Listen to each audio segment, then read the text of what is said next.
Selamat siang Pak, terima kasih atas kesempatannya. Saya atas nama Gisela Arjeningsi melalui video ini mau menjelaskan mengenai urgensi pendidikan korupsi. Di sini yang mau saya jelaskan adalah yang pertama, mengapa pendidikan korupsi itu penting. Yang kedua, upaya pencegahan pendidikan korupsi. Penjelasan yang pertama, mengapa pendidikan korupsi itu penting? Pendidikan korupsi itu penting, alasannya dilihat dari latar belakang tingkat korupsi yang terjadi di negara Indonesia, di mana tingkat korupsi atau perilaku korupsi di negara Indonesia sangat memprihatinkan. Korupsi banyak dilakukan oleh mereka yang berwibawa, berijazah, beragama, bahkan oleh wakil rakyat sendiri. Korupsi dianggap sebagai kejahatan yang sangat luar biasa. Lalu mengapa dikatakan demikian? Dikatakan demikian karena korupsi berdampak buruk atau memberi dampak yang sangat buruk terhadap setiap sendi kehidupan masyarakat, yaitu terhadap kehidupan masyarakat, terhadap lingkungan, dan terhadap negara. Korupsi yang berdampak terhadap masyarakat yaitu kemiskinan masyarakat semakin meningkat. Hal ini dikarenakan apa? Dikarenakan pemerintah selalu menyalahgunakan dana yang disalurkan masyarakat. Yang kedua, korupsi yang berdampak pada lingkungan yaitu terjadinya kerusakan hutan. Yang ketiga, korupsi yang berdampak pada kehidupan negara yaitu negara selalu terjadi penumpukan hutang. Hal ini terjadi jika semua peminjaman yang dilakukan selalu disalahgunakan atau tidak digunakan sesuai kegunaannya masing-masing. Maka, hal ini sangat berdampak pada menumpuknya hutang luar negeri. Seperti yang kita ketahui tadi bahwa korupsi atau perilaku korupsi merupakan salah satu tindakan atau kejahatan yang sangat luar biasa. Maka, upaya pencegahannya juga luar biasa. Upaya pencegahan korupsi ada dua. Yang pertama, pencegahan. Yang kedua, penindakan atau kuratif. Upaya pencegahan adalah tindakan atau upaya yang dilakukan sebelum terjadinya perilaku korupsi. Yang kedua, penindakan atau kuratif, yaitu tindakan atau perbuatan yang dilakukan setelah seseorang melakukan korupsi. Yang pertama, upaya pencegahan. Upaya pencegahan dapat dilakukan melalui pendidikan. Pendidikan yang dilakukan yaitu melalui pendidikan formal, melalui pendidikan partai politik, dan melalui sosialisasi. Pendidikan formal yaitu pendidikan yang dilakukan secara sah, resmi, dan sistematis, di mana pendidikan formal dilakukan dari jenjang pendidikan SD sampai pada pendidikan perguruan tinggi.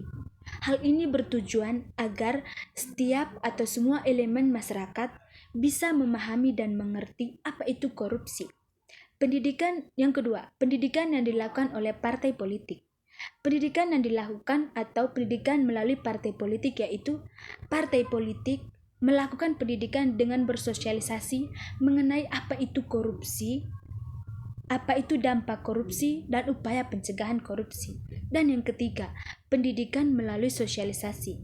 Pendidikan melalui sosialisasi dapat dilakukan dengan cara mengadakan seminar atau diskusi mengenai pentingnya pendidikan korupsi. Yang kedua, kode etik profesi. Kode etik profesi berisi standar-standar dari setiap profesi untuk menjalankan perannya masing-masing sesuai dengan profesinya. Misalnya, saya berprofesi sebagai guru, maka saya yang berprofesi sebagai guru harus bisa menjalankan peran saya sesuai dengan profesi saya. Dan yang kedua, upaya pencegahan yaitu kuratif atau penindakan. Upaya pencegahan ini adalah upaya yang dilakukan setelah seseorang melakukan tindakan korupsi.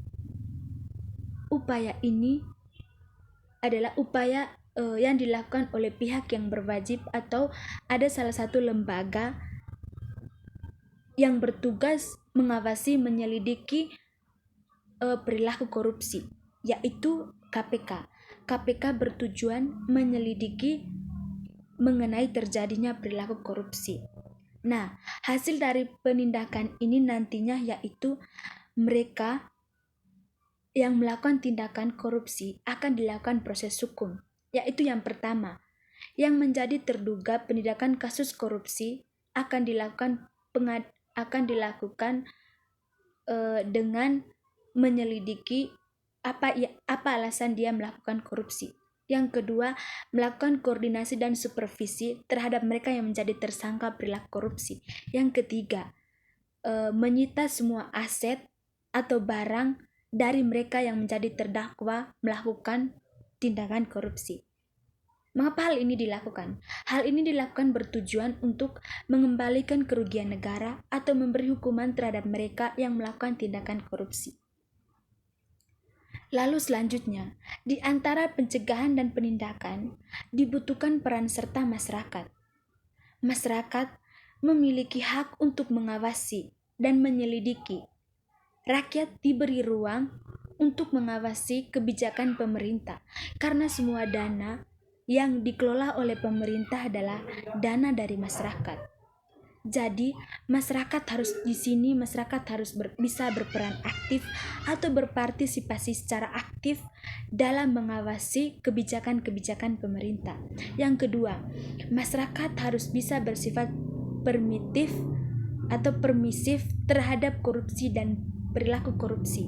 Di sini, masyarakat memiliki hak untuk melaporkan mereka yang apabila diketahui oleh masyarakat telah melakukan tindakan korupsi.